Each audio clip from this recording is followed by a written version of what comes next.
நவராத்திரி பெருவிழா. மனுஷன் அதிகமாக பயன்படுத்துகிற வார்த்தையே என்ன வார்த்தை? எப்போ பார்த்தாலும் கவலை கவலை கவலை. பிரச்சனைகள் சூழுகிற போது கவலைன்னு சொல்கிறான். அந்த கவலைன்ற வார்த்தையில் நடு எழுத்து எடுத்துருங்க.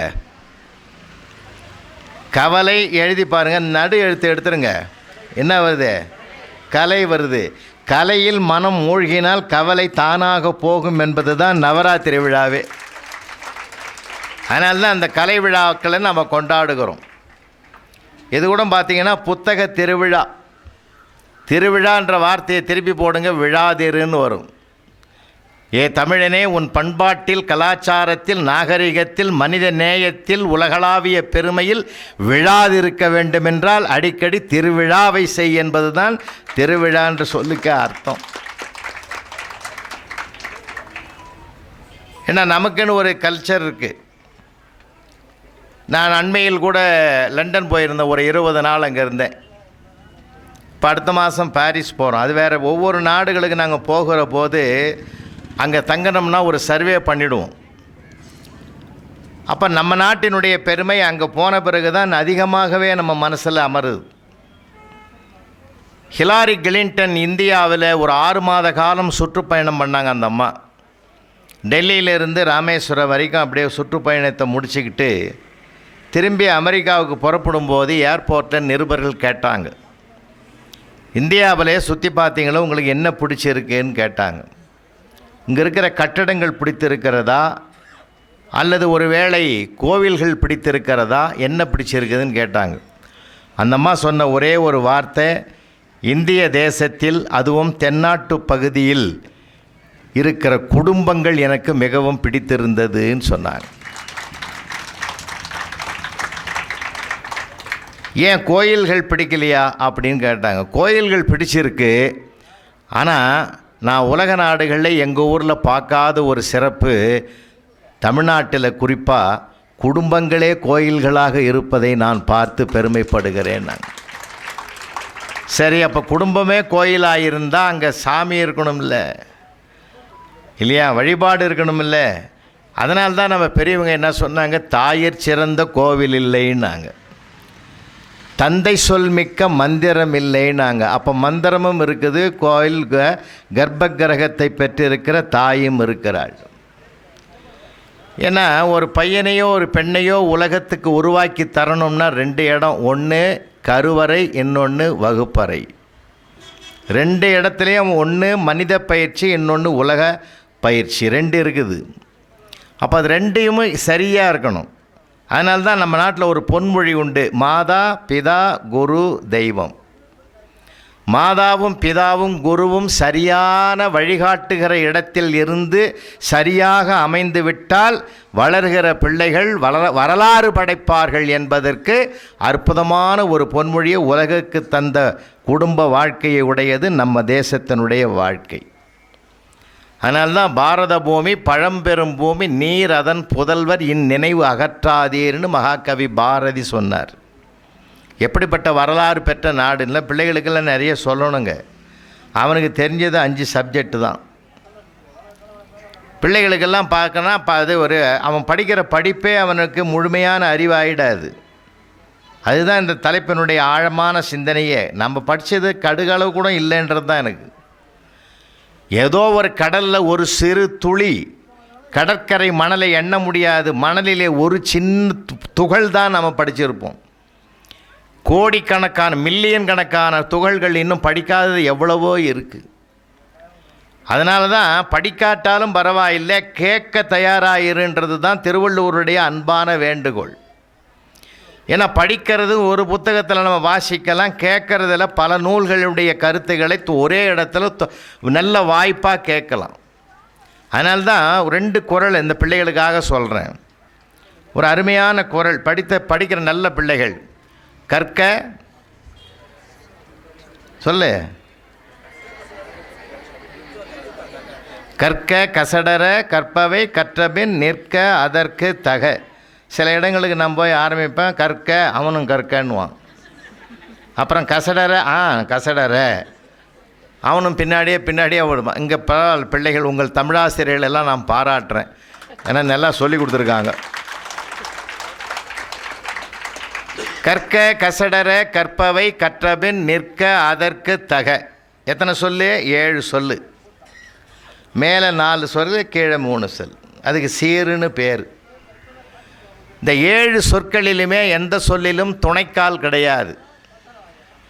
ஏன்? கற்க வேண்டிய நூல்களை கற்று நிற்க வேண்டிய நெறியில் நிற்பவனுக்கு துணைக்கால் வேண்டாம், தன்காலே போதும் என்ற தன்னம்பிக்கையை வலியுறுத்துகிற குறள். இவ்வளவு சொல்லியே நான் படிக்க மாட்டேன்னு சபதம் எடுத்துங்கிறவன்லாம் நிறைய பேர் இருக்கிறான் இல்லையா? இப்போ பார்த்தீங்கன்னா தமிழ்நாட்டில் எல்லா ஊட்டிலையும் இருப்பாங்கன்னு தெரியல, நான் சுற்றி பார்த்தா தெரியும். தமிழ்நாட்டில் எல்லா மாவட்டத்திலையும் வடநாட்டுக்கார பசங்க தான் வேலை செய்கிறோம். உண்மையா இல்லையங்கய்யா? இங்கேயும் அது தானே? பரவாயில்ல, அவன் இல்லாத இடமே இல்லை. இன்னும் பட்டிமன்றத்துக்கு தான் அவன் வரல. இன்னும் கொஞ்சம் நாளில் கொஞ்சம் பயிற்சி கொடுத்தா ஒரு 10 மேடையில் வந்தான்னா 11வது மேடையில் உட்காந்துருவான். உண்மையில் சார், அவன் நம்மளை விட தமிழ் நல்லா பேசுகிறான். இனிமேல் கவர்மெண்ட் ஆணையை போட வேணாம், நாமே ஹிந்தி படிக்க வேண்டிய அவசியம் வந்துடுது. ஏன்னா அவனை வேலை வாங்கிறதுக்கு சட்னி கொண்டாடலாம், சாம்பார் கொண்டாடுறான் சட்னி. எல்லாத்த விட பெரிய இதுன்னா இப்போ தான் வந்தால் நினைக்காதீங்க. 25 வருஷத்துக்கு முந்தைய தூர்தர்ஷன்னு பேர். அப்போது இப்போல்லாம் பார்த்தீங்கன்னா இது இப்போ இது பொதிகை.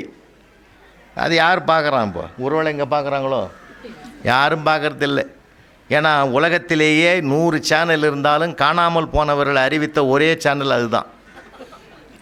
காணாமல் போனவர்களை காட்டி அதுவும் காணாமல் போயிட்டு போ. அப்போல்லாம் பார்த்தீங்கன்னா வெள்ளிக்கிழமை ஒளியும் வரும்.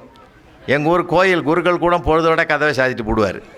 ஏன்னா இதோட அடுத்த வாரம் வெள்ளிக்கிழமை தான். அபூர்வமாக இருந்த பொழுது அத்தனையும் ஆசையாக இருந்தது, மலிவாகிவிட்ட பிறகு அத்தனை ஆசைகளும் மறைந்து போய்விட்டது. இப்போ எந்த சேனலை வச்சாலும் நமக்கே வெறுப்பாக இருக்குது சார். அது ஏன் கேட்குறீங்க? இப்போது நம்ம இந்த ஒரு சீரியல், நான் எப்போயாவது வீட்டில் இருந்தேன்னா உட்காந்து சீரியலை பார்ப்பேன். தொடர்ந்து ஒரு சீரியலை பார்த்துக்கிட்டே வருவேன். அந்த சீரியலில் ஐஏஎஸ் எழுத போகுது. அப்போது ஐஏஎஸ் எழுத போகும்போது அப்பப்போ என்ன பண்ணுறாங்க, அதை படித்து எழுதுறதே பெரிய விஷயம். அதை படிக்காத விட தேர்வு எக்ஸாமினேஷன் எழுத விடாமல் தடுக்கிறது ஒரு கூட்டம். நானே என் ஒய்ஃபு என் மருமக அப்படிலாம் உட்காந்துன்னு அதெல்லாம் சமரசமாக உட்காந்து பார்ப்போம். எங்கள் வீட்டில் ஒரு டாக் இருக்குது, பெரிய டாக், லியோன்னு ஒரு டாக். அதுவும் பக்கத்தில் படுத்துன்னு இருக்கும் என் பக்கத்தில். அது கூட அந்த சீரியலில் பார்க்கும். சார், நீங்கள் ஒரு ஆச்சரியம் என்னன்னு கேட்டால், அந்த முகமூடி போட்ட 4 பேர் அந்த பிள்ளைய பரிசு எழுத விடாமல் தூக்கி போகிறோம். எங்கள் டாக் எழுந்து குறைக்குது சார். எனக்கு ரொம்ப பயந்து போனேன். என்னடா இது இவ்வளோ இதுவாகி போச்சேன்னு. மறுநாள் அது எப்படி ஊர்ஜிதப்படுத்திங்கன்னு தெரியுமா? நான் படிக்கிற காலத்தில் பாவலா விதின்னு ஒன்று இருக்குது. ஐயாவுக்கு இது நல்லா படிச்சிருப்பாங்க. ஒரு டாகை வச்சு தான் அந்த பாவலா விதியை உருவாக்குவார். அப்போது அந்த மணி அடிக்கிறதுக்கும் அந்த நாயினுடைய சாப்பாட்டுக்கும் வச்சுக்க விதி கண்டுபிடிப்பார். நானும் இதை பார்த்தேன். சரின்னு அதை கவலைப்படாத விட்டுட்டேன். ஆனால் மறுநாள் கரெக்டாக 7 மணிக்கு அது உட்காந்துங்க சார் டிவி முன்னாடி. வைங்கடான்னு சொல்கிறதுக்கு அதுக்கு வாய் வரல. அது ஒன்று தான் பிரச்சனையே தவிர எங்களை இறங்க பார்க்குது. அப்போது சீரியல் உலகம் எப்படி போயிருக்குதுப்பா. நம்ம சிலதை தான் பார்க்குறோம், பலதை பார்க்கவே விருப்பம் இல்லை. ஆனால் அன்றைக்கி அபூர்வமாக இருந்தது ஒன்று தான் நம்ம பார்த்தோம். எப்பொழுதுமே பார்ப்பது ஒன்று, கேட்பது ஒன்று, படிப்பது ஒன்று. எல்லா கலைகளுக்கும் நிறைய வாய்ப்பு இருக்குது. ஆயக்கலைகள் 64ன்னு சொன்னாங்க நம்ம முன்னோர்கள். கொஞ்சம் நெஞ்சம் இல்லை கலைகள். இந்த கலைகளை அனுபவிக்கக்கூடிய ஒரு அனுபவமும் ரசனை வேணும். முதல்ல ரசனை இருந்தால் தான் சார் எதையுமே அனுபவிக்க முடியும். அதனால்தான் மகாகவி பாரதி எனக்கு ரொம்ப பிடிக்கும். எழுத்தும் தெய்வம், எழுதுகோலும் தெய்வம். இது மாதிரி எந்த கவிஞனும் சொன்னது கிடையாது. இன்னொரு அழகாக சொல்லுவார், நமக்கு தொழில் கவிதை, நாட்டிற்கு உழைத்தல், எமைப்பொழுதும் சோராதிருத்தல். அப்படின்னா எழுத்தும் தெய்வம், எழுதுகோலும் தெய்வம் அப்படின்னா ஒரு ஒரு மனிதன் தன் வாழ்வாதாரத்திற்கு எவை பயன்படுகிறதோ அவற்றை கூட கடவுளாக பார்த்து மதிக்கிற ஒரே மண் நம்முடைய மண், பாரத மண் என்பதை உறுதிப்படுத்துகிற நிகழ்ச்சி தான் ஆயுத பூஜை என்ற செயல்பாடு. வேறு எந்த நாட்டிலையும் செய்கிற ஸ்பேனருக்கும் ஏர் கலப்பிக்கும் சுத்திக்கும் அருவாளுக்கெல்லாம் பொட்டு வைக்க மாட்டான் சார். அதுக்கு பூ வச்சு வழிபாடெல்லாம் பண்ண மாட்டோம். நாம் நமக்கு எவை உதவுகிறதோ அவற்றுக்கெல்லாமே ஒரு நன்றி செலுத்த வேண்டும் என்ற ஒரு அற்புதமான பண்பாட்டை வெளிப்படுத்துகிற பூமி இந்த பூமி. நிறைய விஷயங்கள், அதாவது படிக்கிறதுன்றது பட்டம் வாங்கிறதுக்கு வேலைக்கு போகிறதுக்கு மட்டும் இல்லை. அதனால தான் மீண்டும் சொல்கிறேன், பிள்ளைகளுக்கு நாம் கூட படிச்சுட்டு வந்தோம், அஞ்சு சப்ஜெக்ட் படிச்சுட்டு வந்தோம், அதுவே ஆளுமை அல்ல. நான் ஒரு சின்ன உதாரணம் சொன்னால் உங்களுக்கு சரியாக இருக்குன்னு நினைக்கிறேன். எல்லாருக்கும் கொடுப்பியா? ஆடியன்ஸ் மொத்த பேரும் கொடுப்பியா? இல்லை, கொஞ்சம் பொறுமையாக கொடுக்கலாமே. ஒரு 3 மணிக்கு 3:30 கொடுக்கலாமே. ஏன்னா சில நேரங்களில் ஒரு கரசங்கால்னு ஒரு ஊர் படப்பைக்கு பக்கத்தில் இருக்குது. சிவராத்திரிக்கு என் தலைமையில் தான் பட்டிமன்றம். ஏறத்தாழ ஒரு 7000 பேர் இருக்காங்க. ஒருத்தரும் கைத்தட்டலை, சிரிக்கலை. 2 கையிலையும் புளி சாதமும் தயிர் சாதமுங்குது. அவன் என்ன வேறு முறைச்சி பார்த்துங்கிறான்.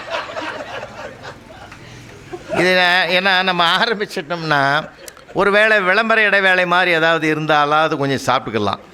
அப்போனால தான் ஒரு சீரியலுக்கு 5 விளம்பரம் போடுறான். எதுக்கு? அப்பப்போ போய் சாப்பிட்டு இருந்து உட்காரு. ஒரே இடத்துல உட்கார முடியாது. கொஞ்சம் கோவிச்சிக்காதீங்க, உங்களுக்கு எல்லாருக்கும் வரும். ஏன்னா அடுத்தவங்களுக்கு வர்றதை கெடுக்கக்கூடாது. அதனால் கலைகள் என்பதே பார்த்து தெரிஞ்சுக்கிறது, கேட்டு தெரிஞ்சுக்கிறது, படித்து தெரிஞ்சுக்கிற விஷயங்கள் நிறையா இருக்குது. நம்ம வீட்டில் போர் போட்டிருக்கோம். போர் போட்டுட்டு நம்ம திடீர்னு நின்று போச்சுன்னு வச்சுங்களேன், ஏர்லாக் ஆகிட்டுதுன்னு சொல்லி இந்த ஏரை எடுத்துகிட்டு என்ன பண்ணுறோம், ஒரு 5 வாளி தண்ணி அதில் ஊற்றி மறுபடியும் ஸ்டார்ட் பண்ணுறோம். போர் இறைக்குது.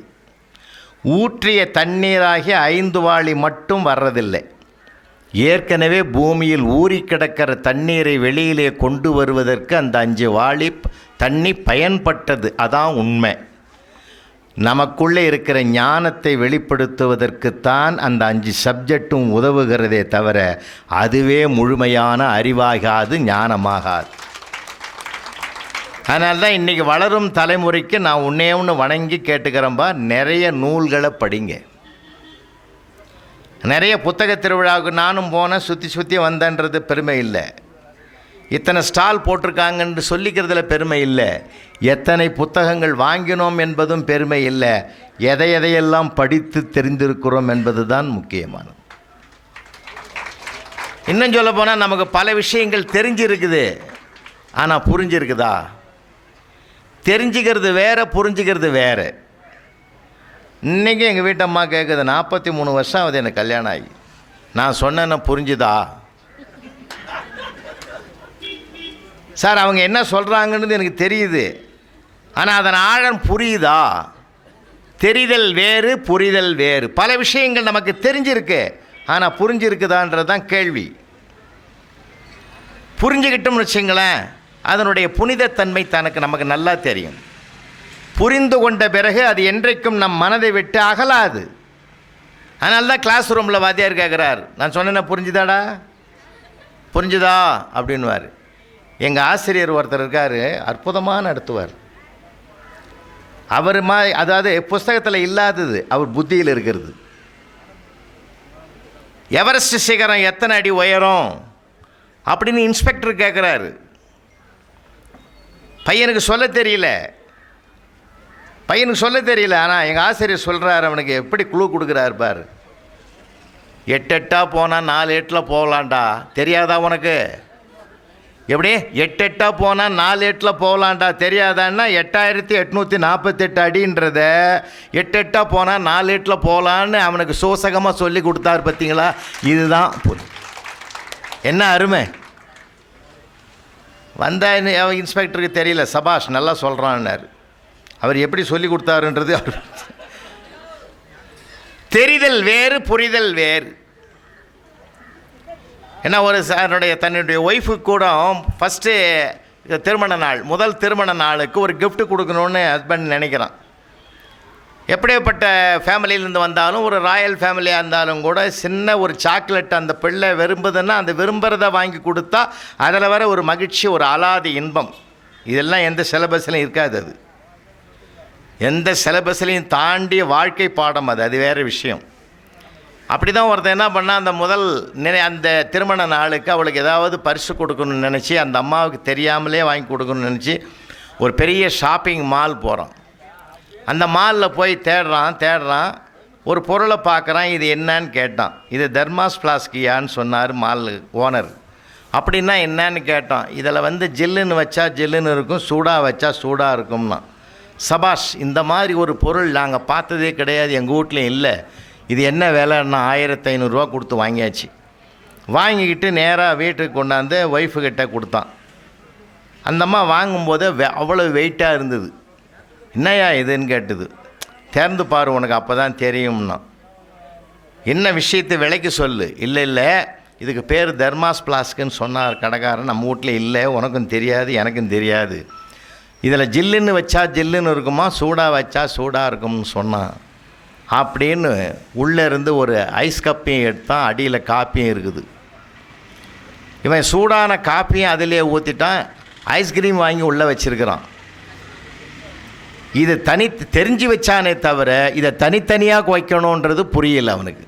இதுதான் பல விஷயங்கள் நம்ம குழப்பத்துக்கே காரணம். பல விஷயங்கள் தெரிஞ்சுக்கிறோமா, புரிஞ்சுக்கிறது கிடையாது. தெரிந்து கொள்வது வேறு, புரிந்து கொள்வது. அதனால்தான் வான் கலந்த மாணிக்க வாசக நின் வாசகத்தை நான் கலந்து பாடுங்கால் நற்கருப்பம் சாற்றினிலே தேன் கலந்து பால் கலந்து செழுங்கனித்தீன் சுவை கலந்து ஊன் கலந்து உயிர் கலந்து உவட்டாமல் இனிப்பதுவேன்னு அருட்பிரகாச வள்ளலார் திருவாசகத்தை தான் வாசித்த முறையை அழகுபட சொல்கிறார். நான் ஒரு புஸ்தகத்தை எடுத்துட்டேன், நான் வேறு அது வேறு இல்லை, ரெண்டும் இரண்டரை கலக்கணும். அதான் ஒரு எழுத்தாளனுடைய பெரிய பெருமையே. அதுதான், அங்கே தான் வெற்றி அடைகிறோம். நம்ம அந்த மாதிரி எத்தனை புத்தகத்தை படிச்சிருக்கிறோம். நிஜமாக பிள்ளைகளுக்கு அந்த வாய்ப்பு இப்போ இன்னும் வரல. அதுதான் சொல்கிறேன், ஒரு குறிப்பிட்ட நேரம் 1 மணி நேரமாவது ஜென்ரல் நாலேஜை வளர்த்துக்கிறதுக்கு பல வேறு புத்தகங்களை படிங்க. பாட புஸ்தகம் மட்டும் பட்டம் மார்க் வாங்கிறதுக்கு தான்.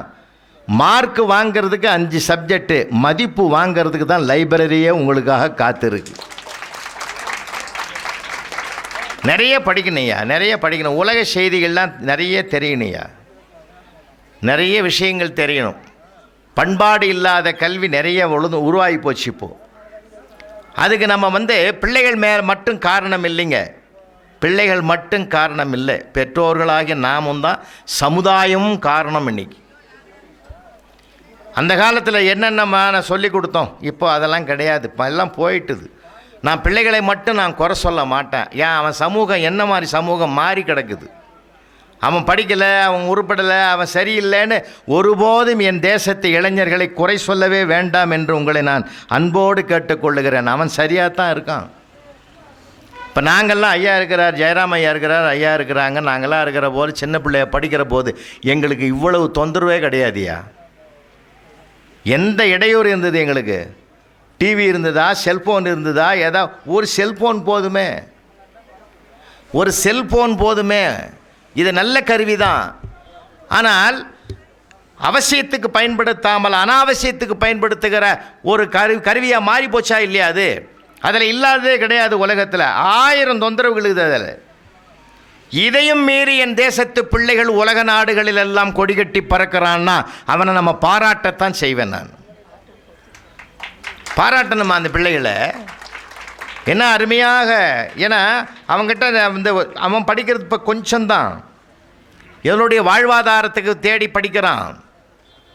ஆனால் அவன் படிக்க வேண்டியது நிறைய இருக்குது. அவனை மட்டும் குறை சொல்லி பிரயோஜனம் இல்லை. நம்மளுடைய ஜென்ரேஷன் சமூக மாற்றங்கள் எவ்வளவு இருக்குது. நிறைய பிள்ளைகளை நான் பார்ப்பேன், இங்கே நல்ல பிள்ளைகள் தான் நல்லா இருக்கான். எங்கள் ஊரில் விவசாயி தான் விவசாயம் பண்ணும்போது வரப்ப அண்டை கழிப்பான். சைடில் 2 சைட்லையும் கழிச்சு விடுவான். நடுவில் புல் நல்லா ஜாம்னு வளரும். இப்போ அவனும் சைடில் 2 பக்கமும் அண்டை கழிச்சுக்கிறான். நிறைய இந்த வைக்கப்போர் போட்ட மாதிரி மேலே வச்சுன்னு வரான் சென்னையில். அவன் மேலே தப்பில்லை. அதை ஏதோ ஒரு நார்த் இந்தியன் நடிகன் நடிச்சிட்டான், இந்த மாதிரி வைடான்னு இவனும் வைக்க ஆரம்பிச்சிட்டான். ஏன்னா பார்ப்பது எப்படி பதியுதுன்றதுக்காக சொல்ல வரேன் சார். நாங்கள்லாம் எங்கள் அப்பா போய் கேட்டார் சார், எனக்கு சின்ன பிள்ளையாக இருக்கும்போது எனக்கு கூட வச்சுக்கிட்டு ஜவுளி கடையில் கேட்டார், கிழியாத பேண்ட்டு துணியாக கொடுன்னார். அவன் எவ்வளோ ஓணுன்னா 1.5 மீட்டர் கொடுன்னார். அப்போவே நான் கேட்டேன், கிழியாத துணி கேட்டார், நீ எப்படி 1.5 மீட்டர் கிழிச்சு கொடுப்பேன்னு.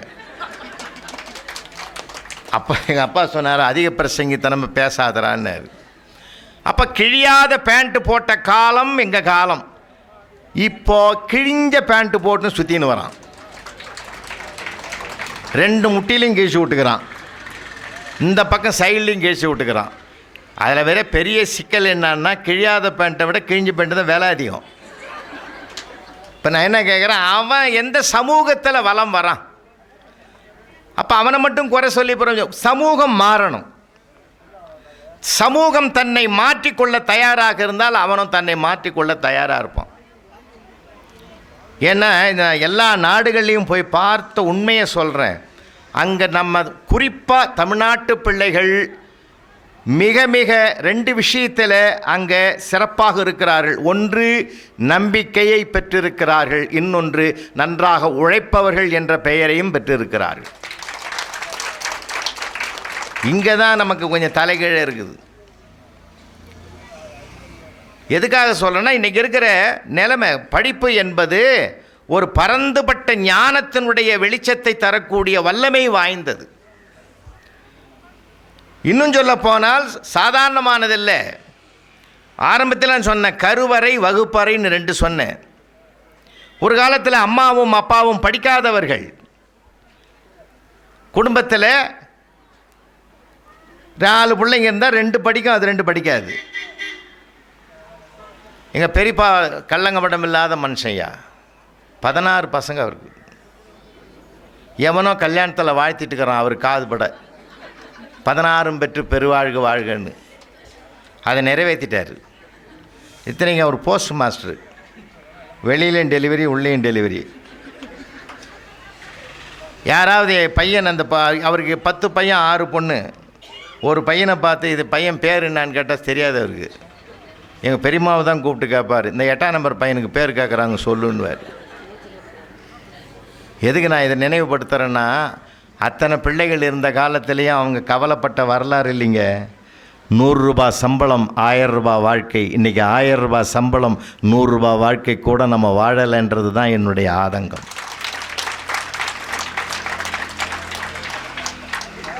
என்னமோ கருவிகள் பெருகி போச்சு, வாழ்க்கை பெருகி போச்சுன்னு நினைக்கிறோம். ஆனால் வாழ்க்கை சுருங்கி கொண்டிருக்கிறது. அதனால தான் நான் அதை படிக்கணுன்றேன். எத்தனை படிக்கிறது சாதாரணமான விஷயம் இல்லை. ஒரு மனிதனை படிக்கணும், புத்தகத்தை மட்டும் படிக்கக்கூடாது. ஒரு மனிதனை படிங்க. ஒரு மனிதனை படித்தால்தான் நம்ம வாழ்க்கையில் எப்படி வரணுன்ற நமக்கே தெரியும். அதனால்தான் மாதாவிடத்திலும் பிதாவிடத்திலும் படிக்கணும்னு நாங்கள். என் கூட ஒரு 2 நிமிஷம் ஒரு வீட்டுக்கு வாங்க. வாசல் கதவை திறந்துருக்குது, நம்ம உள்ளே போகிறோம். ஹாலுக்கு பக்கத்தில் ஒரு சின்ன டைனிங் டேபிள்.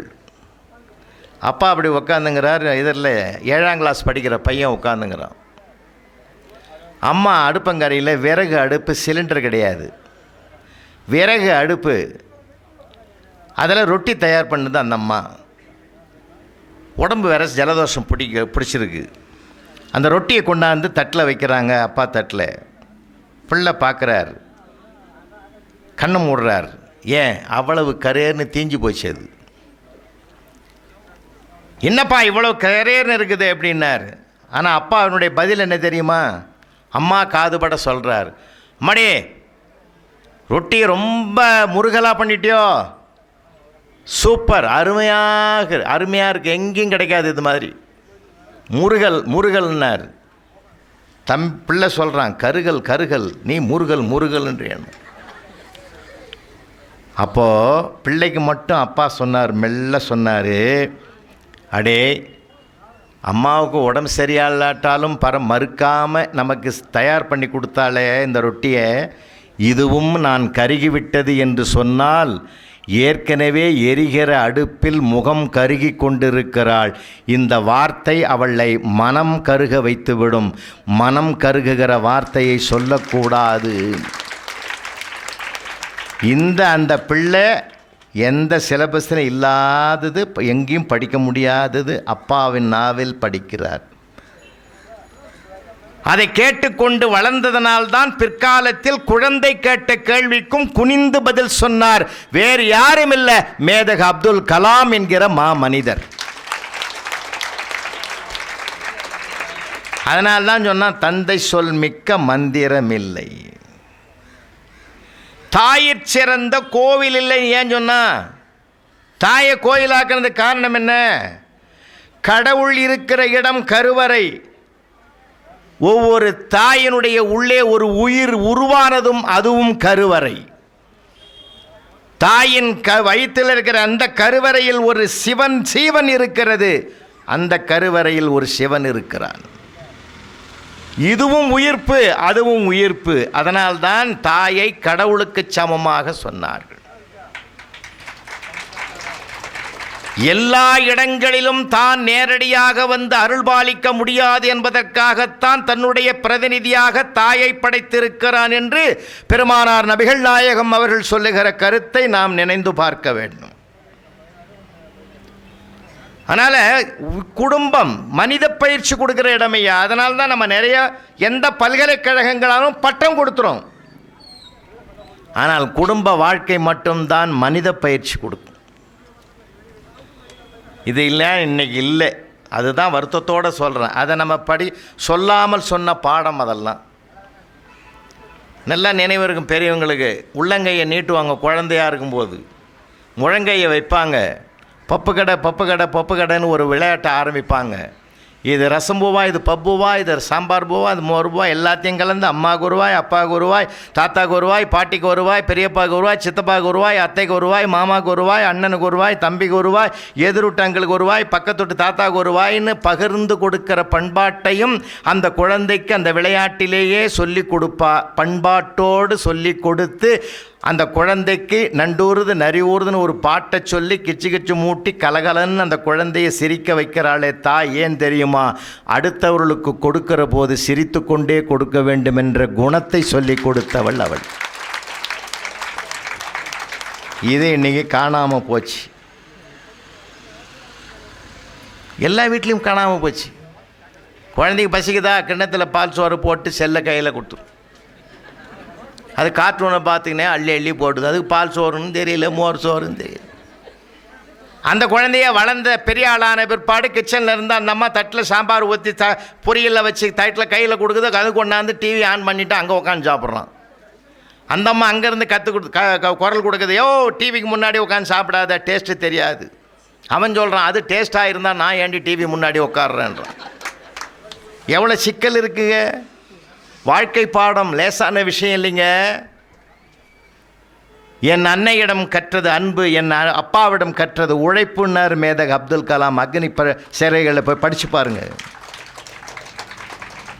உலக விஞ்ஞானி. எதையா நம்ம படிச்சிருக்கிறோம்? மேதகு அப்துல் கலாம் அவரிடத்திலே ஒரு நிருபர் கேட்கிறார், விண்ணளாவ நான் நாசா விஞ்ஞான ஆய்வுக்கூடத்துக்கு போனேன். 2015 செப்டம்பர் மாதம் 7ஆம் தேதியா 15ஆம் தேதி அங்கே நாசாவுக்குள்ளே நான் 2 நாள் இருந்தேன். அந்த 2 நாள் நான் இருந்தபோது நான் கற்ற பாடம் என்ன தெரியுமா? சாதாரணமான விஷயம் அல்ல. மேதகு அப்துல் கலாமை என்னுடைய இதய சிம்மாசனத்தில் ஏற்றி வைத்து இனி அவர்தான் என்று ஒரு முடிவுக்கு வந்த காரணம் என்ன தெரியுமா?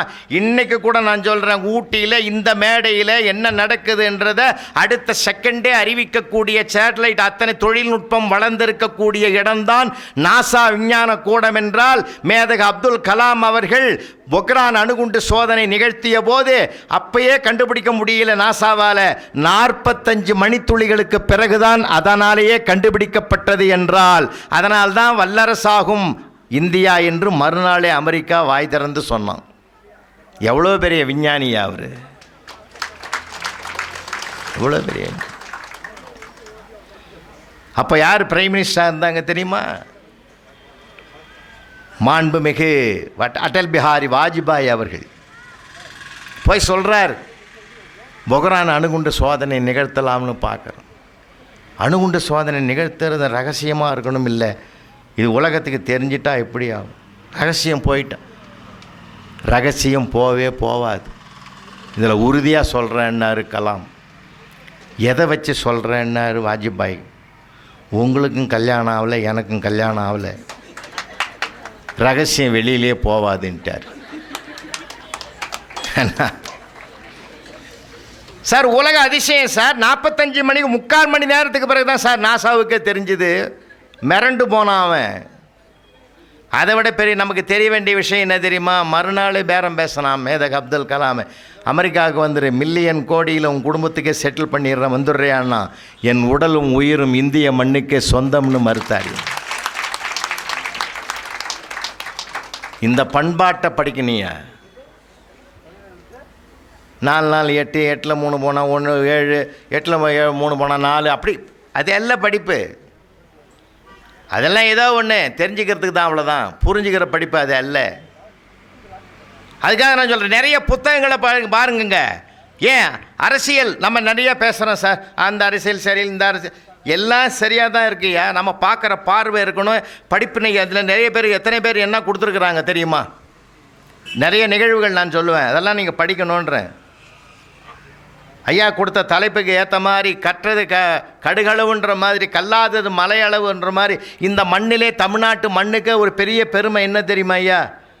தாம் படிக்காட்டாலும் இன்னையா நாட்டு பிள்ளைங்க படிக்கணும்னு ஒரு மகான் வாழ்ந்த மண்ணியா அந்த மண்.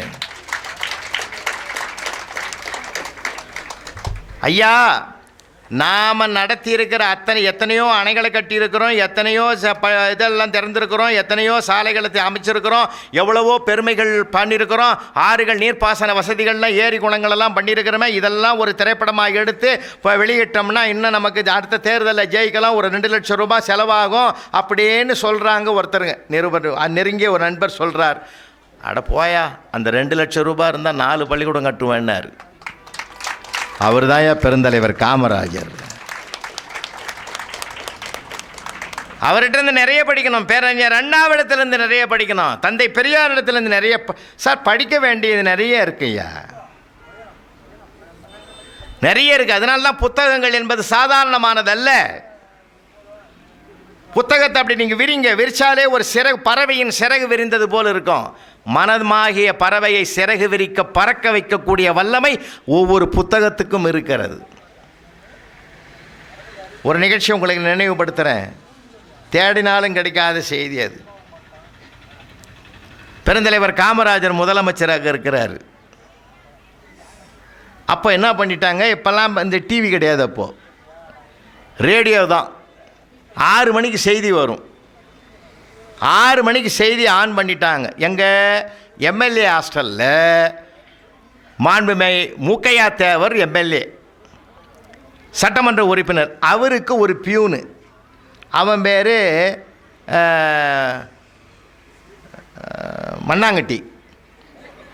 மண்ணாங்கட்டின்னு அவன் பேர். அவர் பியூனு. 6 மணிக்கு 2 பேரும் செய்தி கேட்குறாங்க. நல்லா கவனிங்க. அந்த செய்தியில் என்ன வருது, கவர்மெண்ட்டு வேலைக்கு வர்றவங்கெல்லாம் 1ஆவதுலேருந்து குறைஞ்சபட்சம் 5ஆவது வரைக்குமாவது படிச்சிருக்கணும், ஜிஓ வந்துடுத்துன்னு. இதை கேட்ட உடனே மண்ணாங்கட்டி அப்படியே கண்ணீர் விட்டு கரையிறான். கரைஞ்சி மூக்கையா தேவர்கிட்ட போய் பிராது பண்ணுறான். ஐயா, என் பொழப்பு போச்சு, எனக்கு 6 பசங்க ஐயா, நான் எப்படி குடும்பம் பண்ணுவேன்? இப்படி ஒரு ஜீவோ வந்துருத்த நான் என்ன பண்ணுவேன்? அப்போது 6 மணி சாயந்தரம் இல்லையா, செக்ரட்டரியேட்டில் யாருமே இருக்க மாட்டாங்க, எல்லோரும் போயிட்டுருப்பாங்க. மூக்கையா தேவர் இவனை எப்படி சமாளிக்கிறதுன்னு தெரியல. சரி, இவனுக்கு ஆறுதலாக ஏதாவது பண்ணுவோன்னு சொல்லிவிட்டு டெலிஃபோனை எடுத்தார், டயல் பண்ணார் செக்ரட்டரியேட்டுக்கு, தலைமைச் செயலகத்துக்கு. அப்படி டயல் பண்ணி ஃபோனை எடுத்து ரிங் ஆச்சு. ரிங் ஆன உடனே அதை இவங்கிட்ட கொடுத்து சொன்னார், மண்ணாங்கட்டிக்கிட்ட கொடுத்து, படிக்காதவரே முதலமைச்சராக இருக்கிற போது படிக்காத நான் ஏன் பியூனாக இருக்கக்கூடாது அப்படின்னு கேள்றான்ட்டார். நம்ம மண்ணாங்கட்டி என்ன பண்ணார், அந்த ஃபோனை கையில் வாங்கி படப்படன்னு பேசிட்டான். படிக்காத ஒருத்தரே முதலமைச்சராக இருக்கிற போது படிக்காத நான் ஏன் மண்ணாங்கட்டி பியூனாக இருக்கக்கூடாது, அப்படி முக்கியத்தேவர் கேட்க சொன்னாருன்ட்டான். ஃபோனை வச்சிட்டான். இப்போ முக்கியத்தேவர் ஆடி போச்சு. அட செண்டாள பாவினா அதை மட்டும்தானே கேட்க சொன்னேன், இவன் என்னையும் சேர்த்துல போட்டு கொடுத்துட்டான். அது யார் எடுத்தானோ யாரும் இல்லை, அங்கே யாருமே எடுக்கிறதுனா யாரோ எடுப்பாங்கன்னு பார்த்தாங்க. அவர் என்ன நினச்சா தெரியுமா, மண்ணாங்கட்டி மாதிரி அங்கே ஒரு பியூன் தான் கடைசி வரைக்கும் இருப்பான், அவன் தான் அட்டன் பண்ணுவான்னு அவர் நினச்சார். 15 நிமிஷத்தில் இந்த 2 பேரையும் வர சொல்லி ஆள் வருது. உங்கள் 2 பேரையும் வர சொன்னாங்க. எங்கேயா வர சொன்னாங்க?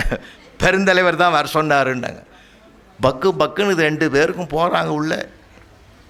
யார் அந்த ஃபோனை அட்டன் பண்ணதே பெருந்தலைவர் தான்.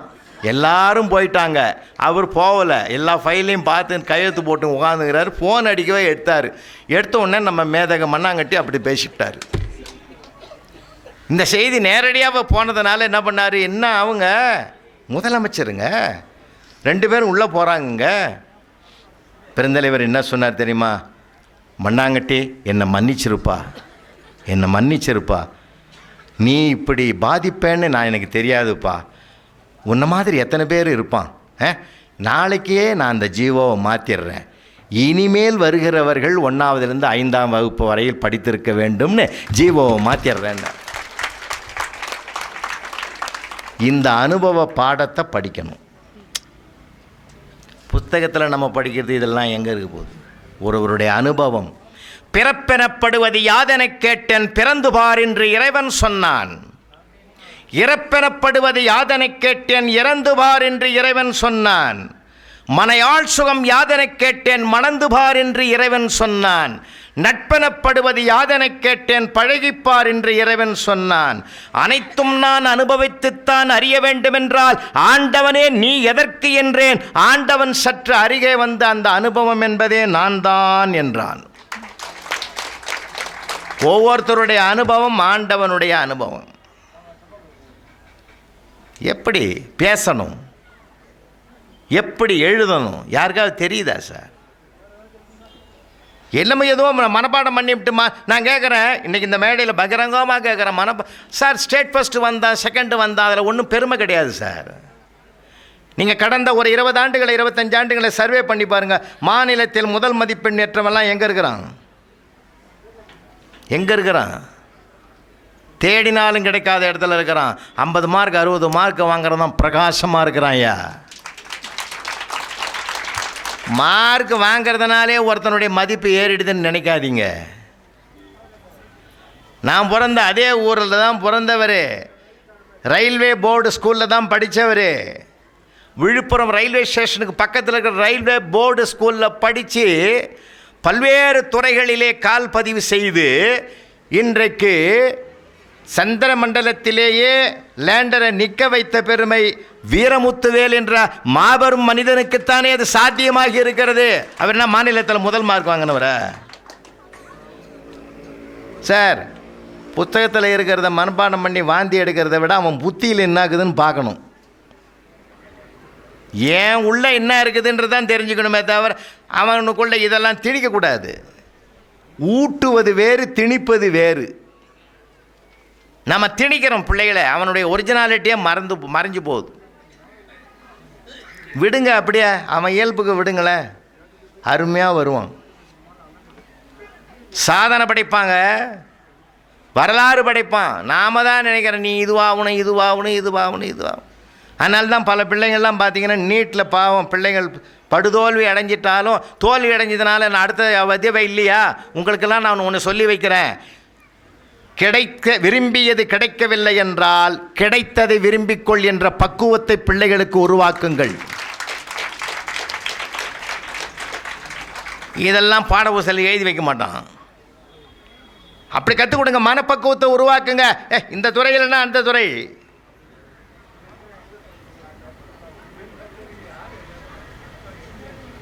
ஐயா கூட தான் வெட்டினரி டாக்டர்னு படித்தாருன்னு கேள்விப்பட்டேன். வெட்டினரி டாக்டராக படித்து இன்றைக்கி வந்து பெரிய அதிகாரியாக ஜிஎம்ஓக அந்த ஆவின் பாலகத்துக்கு வந்திருக்கிறாருன்னா, அதுக்குரிய பரீட்சையை தேர்வை எழுதி வந்திருக்கிறாருன்னா அவருக்குள்ளே எத்தனை திறமைகள் இருக்கிறது என்பதனுடைய வெளிப்பாடு தானே அது. கரூர் மாவட்ட ஆட்சித்தலைவர், அவர் மருத்துவர், எம்பிபிஎஸ் முடித்தவர். ஆனால் அவர் ஐஏஎஸ் எழுதி மறுபடியும் கலெக்டராக வந்தார். சார், எல்லாருக்கும் திறமை உள்ளுக்குள்ளே எவ்வளோ இருக்குது தெரியுமா? அதனால தான் சொல்கிறேன், அதை ப்ரெசன்ஸ் ஆஃப் மைண்ட், சமயோசித ஞானம்.